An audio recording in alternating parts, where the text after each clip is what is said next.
Yes, hello, ladies and gentlemen. How is it going? Happy Sunday, I might say now. Happy Sunday. It is Sunday, the day after Tottenham record their first Premier League win of the season. A resounding 4-0 home win against Everton. Everything was just pretty much perfect last night. I say last night, God. I'm all over the place in terms of my time. Everything on Saturday afternoon was pretty much perfect. The perfect response to draw in that first game of the season against Leicester. If you haven't seen it already, I have put my initial match reaction to the win on my YouTube channel, so feel free to check it out either now or after a live stream if you fancy it. If you are following along, whether it is live right now or afterwards, don't forget to hit the like button on the video and subscribe to the channel if you're new around here. The growth over the last sort of few weeks has been amazing, so thank you very much for that. But yeah, I wanted to sort of just go live this morning to talk about the game, break it down, give a little bit of analysis, because it's a Spurs win. And why not talk about a Spurs win when everything is nice? Because there's going to be a lot of ups and downs across the entire season. And yeah, we've started with a massive 4-0 win. So, you know, I want to spend this time sort of I lost the original tweet. I want to spend this time going over the game itself, talking about what was really good, and just, yeah, being positive about it. How's it going, Zoe? Always feels better after a win and a great performance. Yes, absolutely, you are right, 100%. It is just, do you know, it just makes the whole weekend better, doesn't it? It just makes everything happier. You know, you care less about the other results, although that Arsenal result did annoy me a little bit yesterday. You care so much less about the results. You care so much little about everything when Tottenham win, and it's just, yeah, it's amazing to see. So hence why I've just popped up with this impromptu live. So yeah, thank you for everyone that's joining along. Appreciate you in the comments if you are there, and yeah, like I said, if you're watching after I finish this, feel free to give it a like and subscribe to the channel. And yeah, without further ado, I mean, the graphic speaks for itself, doesn't it? 4-0 Tottenham. Sonny and Mickey van der Ven celebrating that fourth goal, which was just exquisite, wasn't it? It was immense. It was just rounded off what I think was an almost immaculate team performance. It was from the goalkeeper right up to Sonny playing in that striker role, and then when he shifted out onto the left wing, everybody on the pitch was just at their top level. And it was a very nervous sort of afternoon because we weren't necessarily sure how Spurs were going to react to going to Leicester and getting a draw after being so dominant throughout most of the game. And obviously it being Jamie Vardy, it was insane. It was just, you know, a typical Tottenham start to the season. But when you return home and you have the pressure and the expectation of the home crowd on your shoulders, the players stepped up and they well and truly delivered, and they did it in a ruthless sense as well.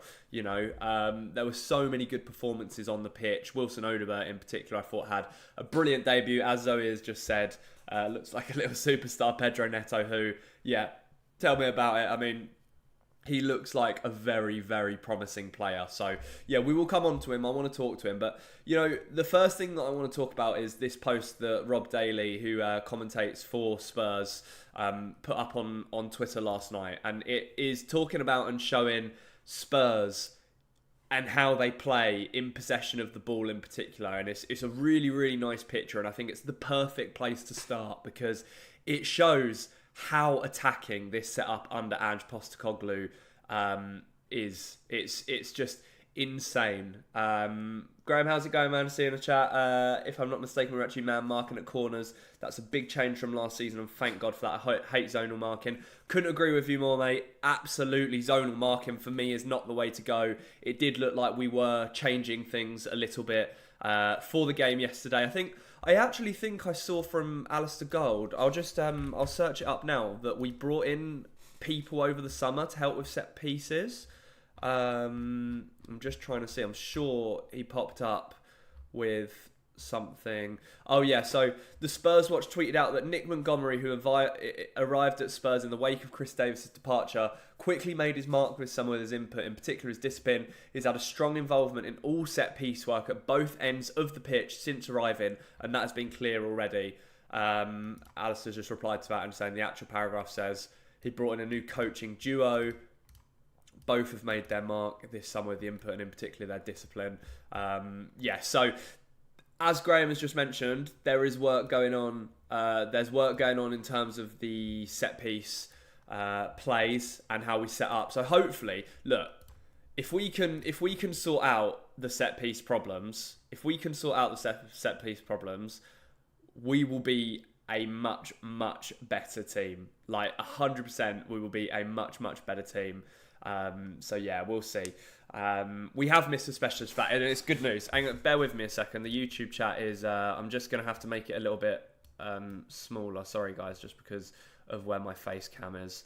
I just don't want to cut myself off. There we go. Anyway, so back to this image. Back to how Tottenham set up against Everton. Now, I mean, look at that. Look at that. So this is Tottenham in possession, right? This is Tottenham in possession. So you've got Van de Ven and Romero sitting just inside the Tottenham half. And then the next closest player to those two centre-backs is James Maddison. And I've noticed it's been a bit of a theme with James Maddison this season so far in the two games that we have played, is that he is dropping incredibly deep to pick the ball up. He is going to be integral in starting those attacking phases and being the focal point to Tottenham going forward and attacking towards where you can see obviously Jordan Pickford and stuff is as well. I think James Maddison here, it's a typical case is he'll drop in when we've got the ball at the back. So it'll come out from Vicario, out to either Van de Ven or to Romero.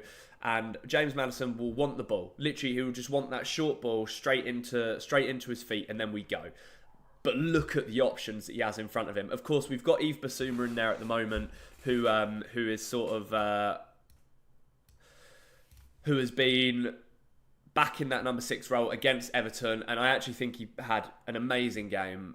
Props to him for coming back and being able to be able to lock back in and have a really good performance and show how good he can be when he's on his top form. So he's obviously got Yves Bissouma next to him, but look, he's got all of these options that he can choose from. You've got Odobert out on the left. You've got Udogie in the middle alongside Kulusevski with Pedro Porro just in front of him. Heung-min Son, and then Johnson out on the right. So he's got the option of both flanks, both wings. And then he's got 4 players that he could choose from in the middle of the park as well. It is just an abundance of Tottenham shirts in the opposition half. And, do you know, the more I look at that image, the more I can see why it is sometimes perhaps so easy to catch us out on the counter-attack, because we just go for it. Look at where the fullbacks are. Look at where Udogie and Pedro Porro are in this attacking phase of play. Udogie sitting just in front of James Maddison here. And then Pedro Porro over here. He's taken up that position a lot this season so far. Getting away from his sort of right-back role, pushing right into the centre of the pitch. And he's almost lining up as a second striker, which is just insane. Like, it's just, I've never seen fullbacks used in the way that Ange Postecoglou uses them. So here, Maddison has the option to either ping it out to Odobert on the left, smash it out, switch ball to Johnson on the right, or play through the lines, play through the middle, trust either Kulusevski, who's brilliant at receiving the ball and on the turn and pushing forward, or one of the fullbacks who we know love to carry the ball forward as well. Sonny, maybe that ball in behind is available to him as well. So yeah, it's crazy. I just, there's the good and the bad, isn't there? And I see Anruf saying in the chat here, I think going to Newcastle game with this formation might be suicidal. We have to make it a bit more defensive. Look, as much as I want to sit here and maybe say, okay, yes, I agree with you, I just don't think it's going to happen. I think Ange is so very set in his ways with how he wants to set up and how he wants to play that I just can't see that changing. I think every time that we have the ball and every time we're in an attacking phase, this is how we're going to look on the pitch. And I get it, especially on the counter-attack when you've got the likes of Harvey Barnes and you've got the likes of Almiron or Anthony Gordon breaking on us against a team like Newcastle. I completely understand where the concern would be on that. So, you know, as Zoe's just said, Ange isn't going to change his approach to things. He wants us to knock an opponent out before we get any of those counter punches on the nose. So, yeah, I agree. He wants us to go out there, stamp our authority on the game, take a 2-3, 4-0 lead even, and then perhaps you can calm things down a little bit. Then you can perhaps retain the ball a little bit more. So yeah, it's a very, very difficult one, because against those bigger teams, naturally, it's going to be a big test. And whether he does tweak things and change little things here and there, it's going to be really, really interesting to see if that is the case or not. Because, they have the quality. Everton didn't. It's very, very easy to set up against Everton like this, purely just because they had no attacking threat. They had Calvert-Lewin chasing shadows around the halfway line the entire game, and they were getting absolutely nowhere near us, regardless as to sort of maybe a 10-minute period towards the end of the first half. So yeah, we'll see what happens against Newcastle, and then interestingly against Arsenal, playing at home in front of the home crowd. How will we approach that against a team that are, better than us at the moment and love to dominate the game themselves? It'll be a very, very interesting watch. Graham said we did change it up for City last season. We held them out for quite a long way into the match, so we can change it where it's needed. Yeah, exactly. We'll see what he does. We can see what he does. And the personnel will be key to that as well, won't it? Whether, realistically, Dominic Solanke has to come back into his team yet. Dominic Solanke has to come back into it. There's question marks over Brennan Johnson and whether he is the guy to sort of take us forward on that right-hand side. I'm going to show you the ratings from the game in a minute and talk about some of the stats of some of the players in particular. And then you've got the midfield issue as well, with Bentancur coming back and a few others as well. Perhaps Sarr obviously didn't start today. So yeah, Everton were really poor yesterday, and I agree with what Zoe's just said. I do think they are going to struggle this season. I do think they will. They're missing a lot of players. They're missing the likes of Branthwaite. Tarkowski obviously came through late on, but they looked a bit of a poor team, and it could be a struggle for them this season. But yeah, so that is how Tottenham sort of set up in possession yesterday. I want to have a look at a few bits on FootMob just to highlight what's been happening here. So you can see the momentum of the game and how the swing of the game went. Obviously, for large portions, we were completely dominant. Completely dominant. You can see Everton had a couple of spells here. So for maybe 5 minutes early in the first half, after we scored our first goal, naturally, Spurs dropped off, as we do. You know how it works. So we go 1-0 up. Bissouma scores his goal 14 minutes in, and then Everton have a spell where they're trying to push back, come back into things. And then the interesting thing for me here is that we score the second goal. Sonny scores the second goal 25 minutes in, and it remains in control of Spurs. Which is great. Everton have a little bit here, all the way up to that spell here. So we're looking 5 minutes before half-time. Everton then push. They're thinking, right, we're 2-0 down here. We could do with trying to get a goal back before half-time. And I think Spurs at that point are maybe a bit more content to just sit in and just absorb the pressure. Get into half-time 2-0 up. Brilliant. They love that sort of stuff. So yeah, it's a very difficult one with the momentum swing. I'm just trying to keep up with the comments. Alexis says, if Spurs don't play well against teams that are not struggling or recent relegated, it'll be very difficult to express how strong we truly are. Yeah, of course, 100%. And with the run coming up, Newcastle, Arsenal, West Ham, Manchester United, that's the true test, isn't it? That's where we will see if we are actually a good team or not. If we get pulled apart by the majority of these teams, then questions start to get asked, don't they? But naturally, I agree, we should be beating these teams, and we made light work of it yesterday. Graham says, best new stadium in the Championship next season. Look, based on their first two performances, it's going to be a struggle for them. Forest have picked up 4 points straight away, which I didn't think they were going to do. Leicester maybe look a little bit poor, so does Southampton, but Everton are going to be right in there. So yeah, it's a very difficult one. And then if we look at the momentum of this second half of the game yesterday, pure dominance. Everton didn't really have a sniff apart from literally 4 minutes here. They had a little bit of possession, but here, 60th minute onwards, I'd say 65th minute, complete dominance all the way to the end of the game. We obviously scored 2 more goals in that process. Christian Romero and Christian Romero, by the way. Alongside Mickey van der Ven. I love those guys so much. Just amazing. And for Romero to score on his 100th appearance for the club, it's just poetry, isn't it? Just pure poetry. But if you have a look at the stats, the goals and the result is reflected in that. Look, 70% possession, so very, very similar to what we had against Leicester. And it's a bit of a theme, actually, isn't it? In these first 2 games of the season, we've been nearing around 70% possession, which I think is actually an increase in what we had last term. I think we had closer to maybe 60, 65 in our games last season, but maybe that's just because we're playing 2 of the weaker sides in the division that those stats are so high. Expected goals, so we outperformed our XG this game, which again is really, really positive to see. Expected 2.43 goals, obviously scored 4. Everton had 1 expected goal, which is quite high, actually. They did have attempts and shots. Look, 10 shots. I do think only 1 of Everton's shots was on target, but 10 shots still. So we did maybe still allow them a bit too much space on the ball, which could be a concern. If you want to nitpick, if you want to take the nitpicks, but let's be honest, yesterday was positive, wasn't it? Everything was pretty much positive. 6 big chances, Everton had 0. That's the key stat. 1 shot on target, which for Vicario was a pretty routine save. 0 big chances. That's how you know that it was a completely dominant performance. And that's what's really encouraging for me. Yes, we scored 4 goals. We know we can score goals in this game.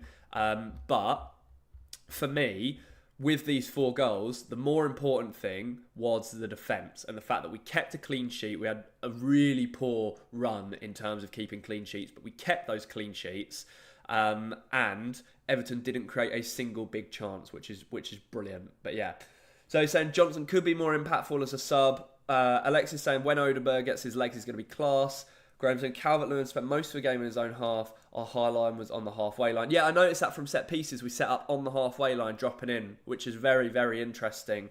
We looked wonderfully balanced yesterday with our defenders scoring and giving assists. If we can stay strong, teams will have a very hard time marking our players. Yeah, absolutely agree. And I want to talk about some of the players now. I want to talk about it. So we've got the stats on FootMob for how these players performed yesterday. So we'll start from the back. Vicario, brilliant. 7.5, didn't put a foot wrong. Only had to make 1 save. So it's very, very difficult for him to maybe have a bad game.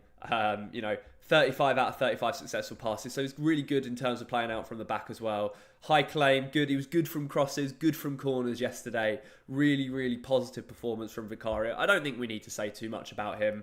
Destiny Udogie, he came off, I think, a little bit prematurely and said after the game that he's just very fatigued. Didn't have much of a pre-season. Obviously, he's just come back from that injury that kept him out last season, but he was brilliant, wasn't he? Destiny, if you look at the green across that back line, it's just, I love seeing stuff like that. When you play so well and defensively you're brilliant, it's so good to see. But Udogie, excellent. 75 minutes played.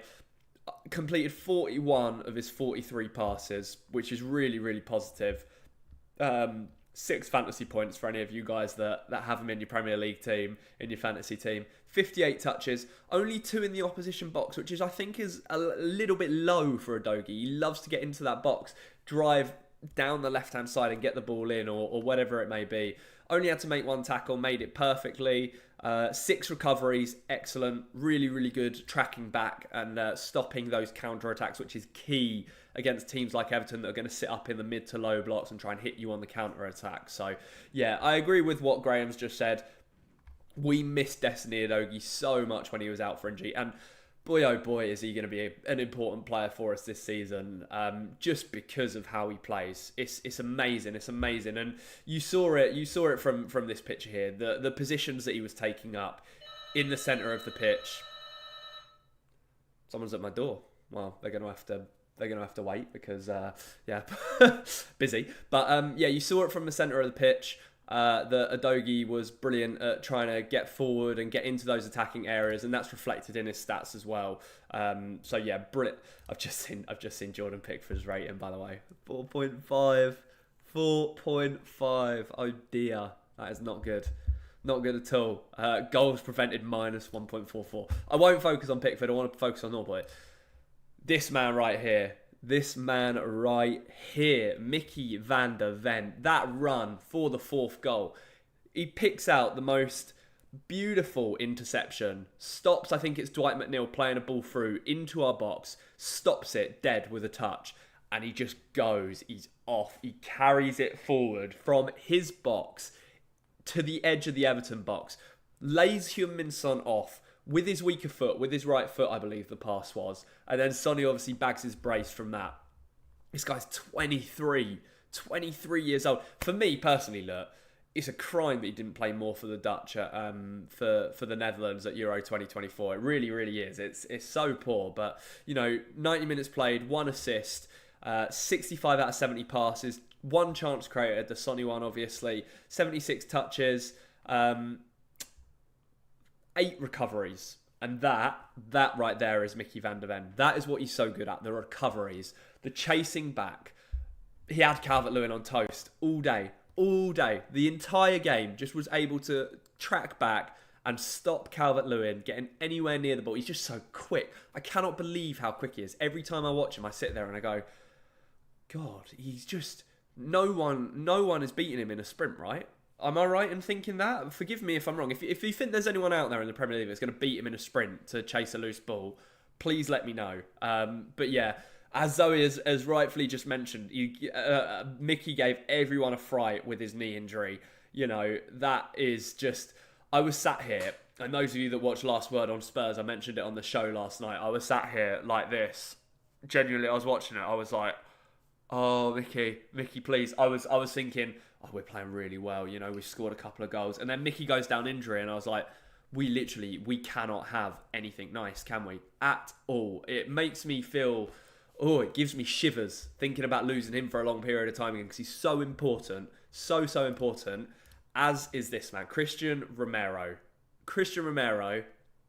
Look, say what you want about him and his previous discipline issues, and people underrate this guy. Outside of Tottenham, and I know Spurs fans don't because we love Christian Romero and we know how important he is to us, but outside of Tottenham, this man right here is criminally underrated.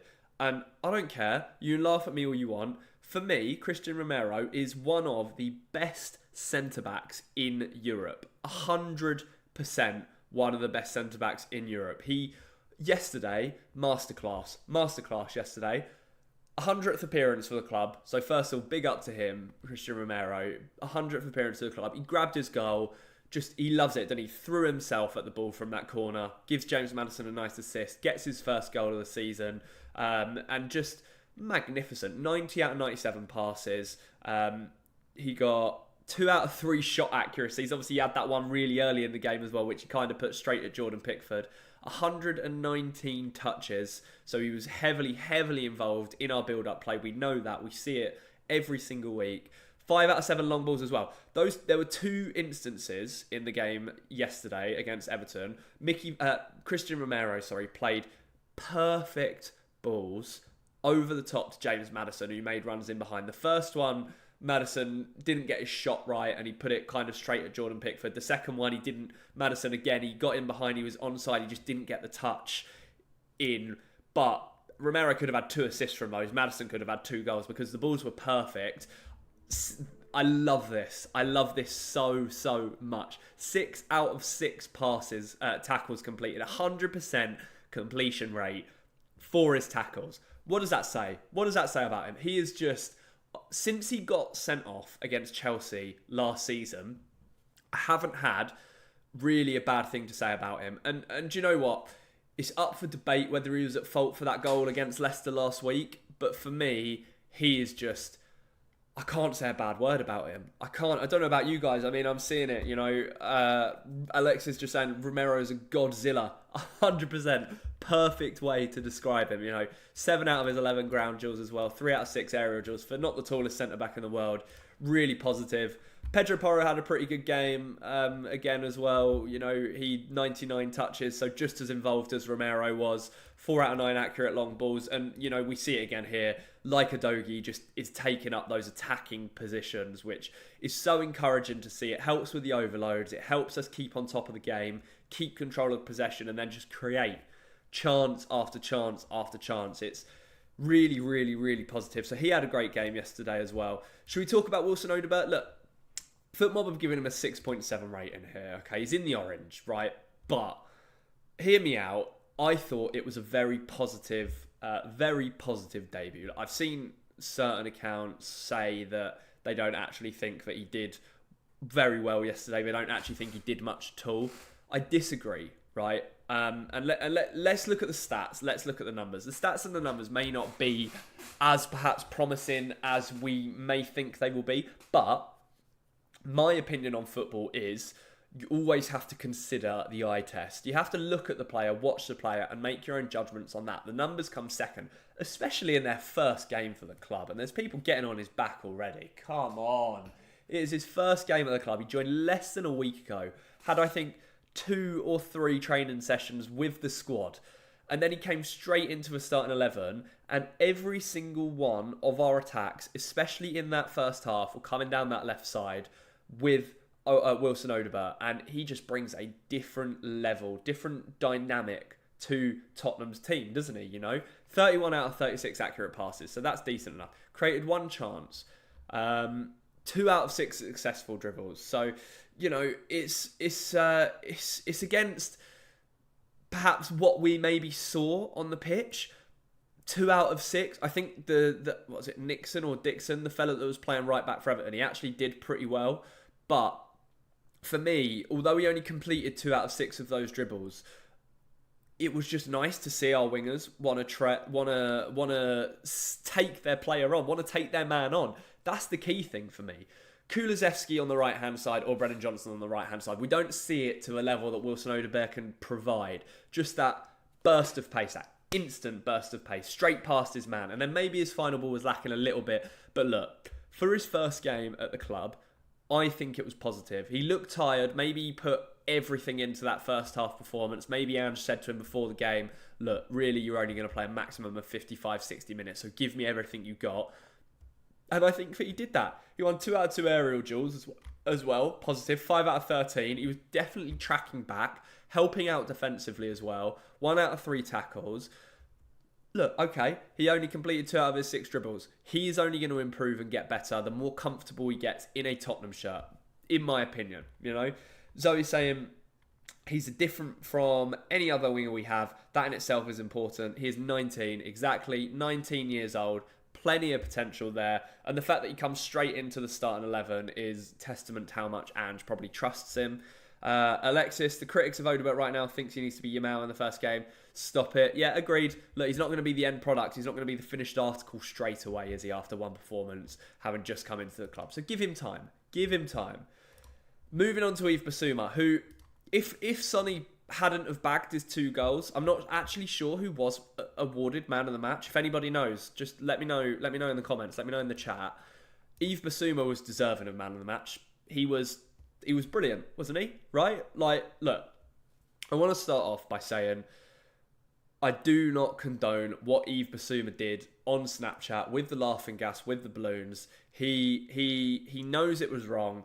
It was a ridiculous thing to do, first of all, and then an even more ridiculous thing to post. Ange handled it superbly by criticising him in the media and talking to him like that. And then the fact that he was suspended for a game, I think, did him the world of good. And then he comes back in, straight back into a starting lineup against Everton, and he puts in a performance like he did.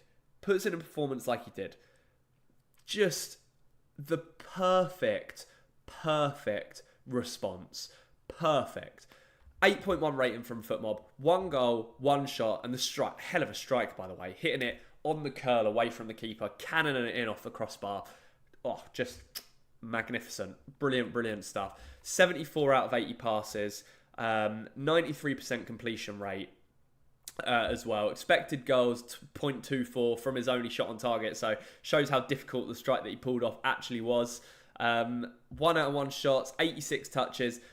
I love this stat. Right here. 10 passes into the final third. Bear in mind that Yves playing in that number 6 role, right? So he's playing the deeper role. His position where he has to sit most of the time is in that deeper role. The fact that he still made 10 passes into the final third, 1 shows how dominant we are, and 2 shows how aggressive Ange's strategy and tactics are. Just giving Bissouma that license to go forward as well, and play around with those players in the final third. It was really great to see. 5 out of 7 accurate long balls as well. 2 out of 2 tackles, so he's doing that number 6 role brilliantly. Defensively, excellent. Defensive actions, 4. 2 duels, 1. Okay, brilliant. Just great. Yves Bissouma, for me, now he has to start against Newcastle, right? I know that we were obviously missing Bentancur through the concussion protocol for that win against Everton. However, Bissouma's performance, I don't know, let me know if you agree with me. For me, that makes him undroppable for the Newcastle game because his ability to be able to drop in between the defenders as well and receive the ball in tight areas where he's getting pressed from maybe one or two players. The fact that he's then able to spin and turn and go from there is just, we need that in the team. And for me, he has to be starting. He really does. So, let me know what you think on Biss. Do you think he's now earned his spot back in the starting 11 permanently? Or do you still think he has a lot to do regarding building up that trust level with people? Graham saying, looks like great man management from Ange. 100% agreed. 100%. Hey Holly, how's it going? Great game. You didn't jinx us. Hope you enjoyed it. I saw you were at the game yesterday, so I hope you had a good one. 0 dispossession for Bissouma. That's normally an issue, but wasn't yesterday. I think that's the key thing, Lewis. I think that is the key thing for Yves, is that he wasn't dispossessed. That is huge, and thank you for reminding me of that stat. Usually, we see him lose the ball a couple of times a game in those tight spaces, but he didn't yesterday, and it's just, he has that ability to think ahead, doesn't he? He knows where the players and the pressures are coming from, and he's able to turn and avoid the danger, either pass it out away from danger or drive through and get away from those players that are closing them down. So that is what he needs to perfect, and that is what we need from him every game if we are going to be a serious team. But yeah, overall for me, Yves, excellent. James Maddison, as he was as well. Do you know what? It's really weird again, guys, because I put my initial match reaction out yesterday, and a few of the comments on it were saying that they didn't think James Maddison was very good, but I'm struggling to understand that. Maybe okay in the second half again, he perhaps dropped off a little bit, and he lost a little bit of sharpness and influence on the game. But for me, I thought in the first half in particular, he was immense. He was doing that thing that he did against Leicester where he was dropping in between the two centre-backs, picking up the ball, and then going. Being the focal attacking point, being that creator, being that number 10 that we need. 3 shots. One could argue that he definitely should have scored at some point in the game. I've already mentioned those 2 Romero balls that he latched onto and perhaps should have put in the back of a net. He got his assist from the corner for Romero's goal, which is great as well. 54 out of 62 passes. Look, it's not obviously a 100% record, but I don't mind that for Madders because he is the guy that needs to be trying to play the risky passes. In that number 10 role, as you're getting over the halfway line and advancing into opposition territory, he is the one that needs to be finding those passes in between 2 opposition players in the areas that are dangerous. That they might not always come off, but if they do come off, you're in a really good position to attack the opposition and create a chance. And I think we did that really, really well. Alexis saying, when Yves is on his game, he looks like Mads, avoiding getting jammed up and being able to make the great passes. Yeah, 100% agree with that, for sure. 100%. Madders was really, really good. Oh, God, I think I might sneeze. I'm really sorry if I do. No, it's gone. No. God, I'm sorry. I'm so sorry. Woo, bless me. 85 touches. One out of 2 shots on target, of course. Big chance missed, 1. Dispossessed 3 times. Again, I don't really mind that because he's trying to make things happen. It's fine. 7 defensive actions for James Maddison. He's been working on that for sure. Been working on that 100%. Getting back and helping out the defence when needed, because we know that we are vulnerable. We know we're vulnerable when we get hit on the counter attack, and the fact that you've got James Maddison tracking back to try and win the ball back is really, really positive as well. When Maddison plays well, we play well. Looks much sharper now than the end of last season. Yeah, brilliant. And I said this on Last Word on Spurs last night as well. He's got a bee in his bonnet being left out of that England squad last summer. So he's got to have a good campaign. He wants to be in those. In that squad for the upcoming internationals. And the 2 performances so far, I think, have proved why he's such a good player and why he's such an important player for Tottenham, albeit maybe he's not up to his fully fit self yet and he's had to come off quite early in games because he's lost influence. He's shown what he did in pre-season, struggling to maintain levels beyond the 60th minute. Just come back from a big injury, needs to find his levels again.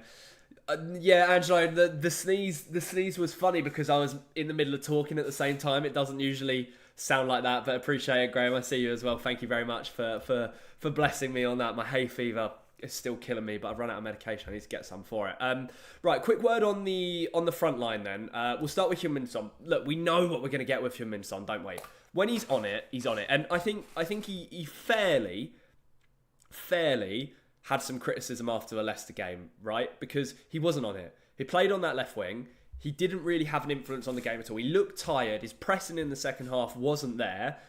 This game against Everton, like the starkest of contracts in the way that he played. Look, his pressing, his pace. Who, by the way, I saw people saying that he's lost his pace. He's on the decline. 32 years old and still closing down Jordan Pickford with the speed that he did to win the ball and then score from it is just testament to him and how hard he works, man, to maintain his levels. 2 goals, obviously, 3 shots, 1 chance created as well. 3 out of 3 shots on target. That's really, really great to see from Sonny as well. 49 touches. Look, it just shows, doesn't it? Should we let me compare? Should we compare this Sonny to Sonny against Leicester, right? So we see here, obviously, 2 goals, 3 out of 3 shots on target, 49 touches, 3 in the opposition box. What did he do? What did he do against Leicester? I want to see what he did against Leicester. Where is he? Sonny.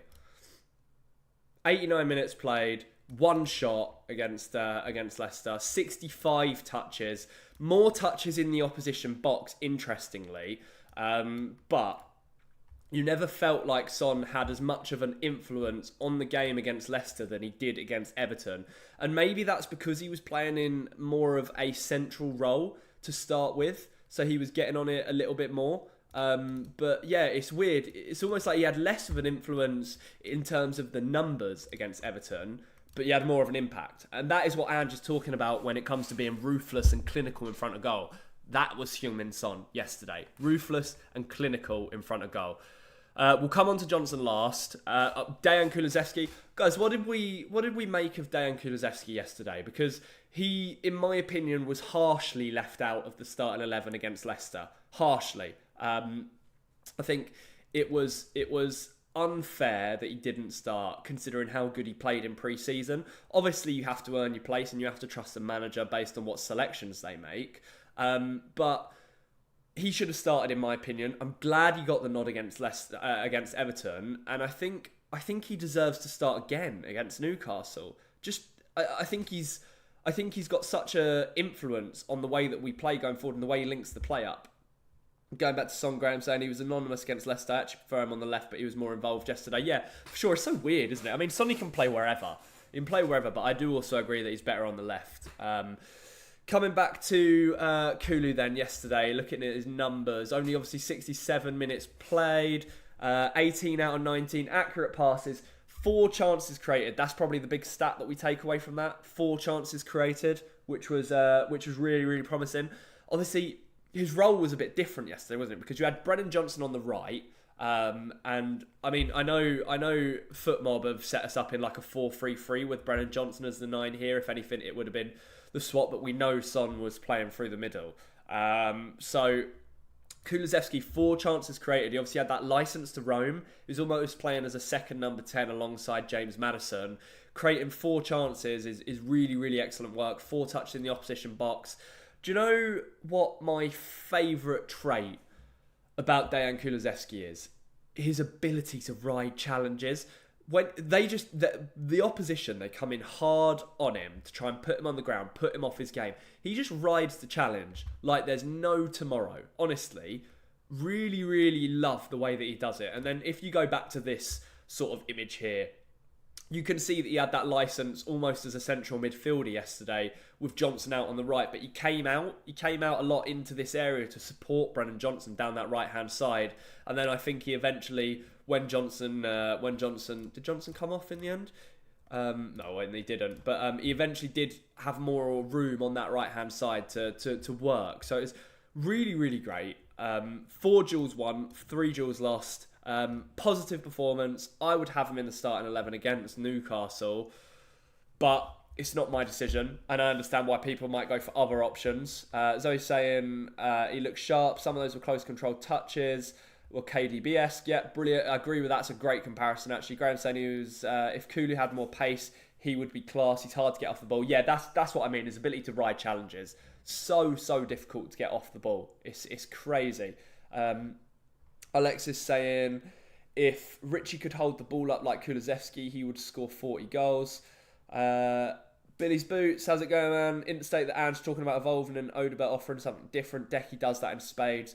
Brennan and Timo are far too predictable. Yeah, I think that's a really fair comparison. You don't really know, perhaps, what Decky is going to do, and the comparison between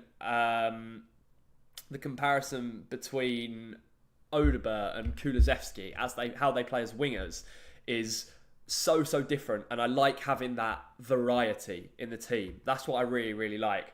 Angelo saying, would the best front six players currently be Bissouma, Bentancur, Maddison, Son, Solanke and Decky? Yes. Do you know what, Angelo? I agree with that. I do think that is the case. Bissouma, Bentancur, Maddison, Son, Solanke, Decky. Yeah, 100%. But we know that this man right here is probably going to continue starting games. And I want to talk about him. Look, right. I put this tweet out last night, right, that said, will Brennan Johnson come good? What needs to improve? Because I wanted to hear people's opinions on him, right? Because you can see it here. You've got all of the Tottenham players all in the green, apart from Brennan Johnson. I don't want to sit here and be overly critical and bring him down, talk about how rubbish he might be or whatever, because I don't think he is massively rubbish. But look, you can see that 141 people replied to him. I think he is the scapegoat at the moment, Brennan Johnson. He is the scapegoat for sure. I can't go through all of these replies to it because it's just too much. But the general consensus was that he looks so raw and he needs to improve so much in a lot of things. And I think we can probably see that from the stats again from yesterday's game. 15 out of 19 passes completed. Fine, okay. Look, this is one of the problems, right? He only had one shot on target, not on target as well. He needs to be having more, in my opinion. In my opinion, Brennan Johnson needs to be getting involved way more in the final third. He's only 23. He has a lot of time to improve. I'm fully aware of that. And I really hope he will come good because Ange is a big fan of him and really excited about his, I think, potential and what he has the potential to do. The issue we have at Tottenham is that potential isn't necessarily going to be good enough for us this season for what we want to achieve. We want here and now. And when you've got someone like Odobert coming in and making an impact straight away, Decky can play on that wing. Richarlison could if he had to. Sonny. We have options, but Brennan is starting time and time again, not necessarily providing. It's becoming a bit of an issue. And Billy's made a great point. Brennan was much better off the bench last season. I agree with that. He had much more of an impact. I think it's where a lot of his goals and assists came from last season because the numbers were great last season. You know, I think he had 10 plus goals and assists over the season, which in the first season after moving is great. Really happy with that. So, you know, Alexis saying Johnson's a good player, not world class, use him as a super sub. That's more of the consensus, isn't it? That Brennan Johnson is perhaps better off the bench. At the moment, he's not necessarily starting calibre. And I think I agree with that. And I think the stats back that up. 29 touches, 6 in the opposition box, 1 into the final third, 4 defensive actions. Look, this is the problem. Brennan Johnson's trademark for Tottenham is beating his man and getting a cross into the box. He only made 3 crosses yesterday against Everton. None of them found his man. What did he do against Leicester? Let's have a look at what he did against Leicester. So 3 unsuccessful crosses for Brennan Johnson against Everton. Against Leicester, he had where are we? Where are successful crosses? Am I being blind? Accurate crosses here, 0 out of 2. Right, so we've played 2 games this season. He's had 5 crossing attempts, and not a single one has found his man. That for me is a problem. Maybe with Solanke in the box in the game yesterday, it would have been a different story, but he wasn't. So, Angelo's saying that Brennan was trying to beat his man heading into the byline. He just doesn't get enough lift with the ball into the box. He keeps getting blocked. Yeah, just that end product in the final third. That end product in the final third is where the issue is. But look, I want to reiterate, overall, the performance was really, really good. Really, really good yesterday from everyone on the pitch. Brennan Johnson wasn't awful, right? He still got into the great positions, and albeit he didn't necessarily have that end product in the final third, he didn't play too badly, in my opinion. Brennan and Timo more effective in the last 20 minutes of games against tired fullbacks. Yeah, absolutely. 100% agree with that. Look, there are a couple of tweets that I saw that I sort of wanted to talk about before I end the stream, because I've got to, unfortunately, start work at 12 o'clock.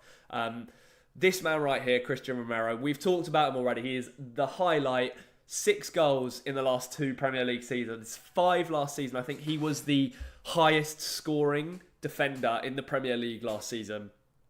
Already off the mark for the 2024-25 campaign. As many goals in the last 2 seasons as Arsenal's Gabriel Martinelli. That is a stat and a half. So, as well as being an absolute colossus at the back, Cutin Romero is having a brilliant effect in the final third of the pitch as well. Really, really positive to see. And again, we talked about this on the Last Word on Spurs yesterday, so go and check that episode out on their channel if you haven't already. But this quote, I love it, and I want to pin it. I want to pin it so that I can read it before every single Tottenham game, right? My wish is to try and win a trophy. I try to get up every day and send a message to my teammates. I think it's going to be a great season, and we have a lot of games to play. That second line, I try to get up and send a message to my teammates every day. He wants to win. He is a winner, and I love that so, so much. For too long, Tottenham have been a team that have just, let's be honest with ourselves, as Tottenham fans, that have been mediocre, mediocre at best for many years now, right? Romero wants to change that mentality, and he is pushing it through. You can see it in his performances and his mentality and with what he's saying. Desperate to win silverware. And he is one of the reasons why I think we're going to have a great run in the cup competitions this season, because he is so influential in how we play. And if he's leading as one of our vice captains as well, it's going to be amazing. Really amazing. Another final word on Wilson Odobert here. Registered the most dribbles with 7 and produces the most touches in the opposition box with 7 of any player on the pitch for Tottenham versus Everton. Really, really positive game from him. God, I've got the hiccups now. Excuse me, guys. Really, really sorry about that. The winger also contested more duels, 14, than any other Spurs player during his debut, and won the joint most 6. Look, if that doesn't tell you that Wilson Odobert is a decent player straight off the bat, then nothing will. That you can go around and you can say that Odobert isn't all that. He didn't really produce much in the final third. His final ball was off. But one thing you cannot deny about Wilson Odobert is that he worked his socks off. He worked his socks off. And for me, on his debut, that's enough. Let's see what he can deliver over the next few weeks, especially against some of these top teams that we're going to be playing. Imagine if he backed a goal in the North London derby in a few weeks' time, or whatever it may be. Amazing. Captain Heung-min Son, 20th all-time top scorer in the Premier League with 122 goals. Look, I think he came out, I'm not sure when it was, the other day, and said that he doesn't think that he's a Tottenham legend yet. Waffle, pure waffle. He is 100% a Tottenham legend, and I think he has now scored in 10 consecutive Premier League seasons. 10 consecutive. This guy is timeless. I love him so much. I was so happy to see him on the score sheet against Everton yesterday. Bagging a brace, looking back to his old self, already off the mark. Really, really impressive from him. Really happy with how that went.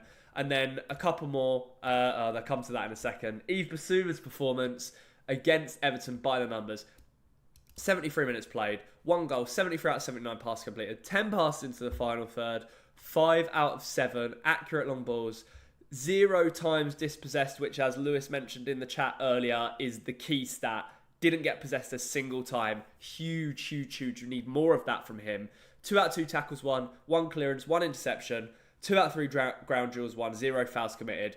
A perfect response from Yves Bissouma, a perfect performance from him, a perfect win for Tottenham. And before I round out and let you get back to your weekends, Neil Maupay, watching that Tottenham dominance against his club from the bench, not getting a sniff in on the pitch after all of this, posting all of this. Yeah, we see you, Neil Maupay. Look, the game's the game. That is his level, sitting on the bench for Everton while we absolutely batter him. But yeah, look, guys, overall, it was the perfect weekend for us, wasn't it? It was the perfect weekend. 4 goals, a clean sheet, 3 points at home, beautiful performance all round, so many positives to take. And now let's hope that we can replicate that for the Newcastle game.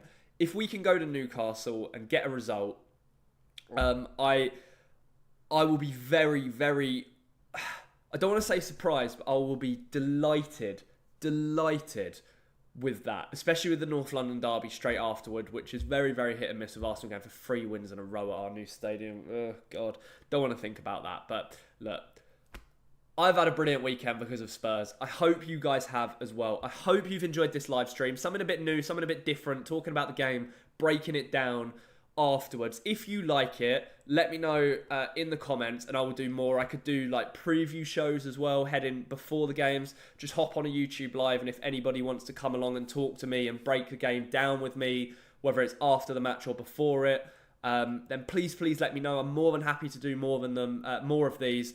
Everybody that's been in the comments today, thank you so much for your contribution. It's been great talking to you, talking about a brilliant Tottenham win.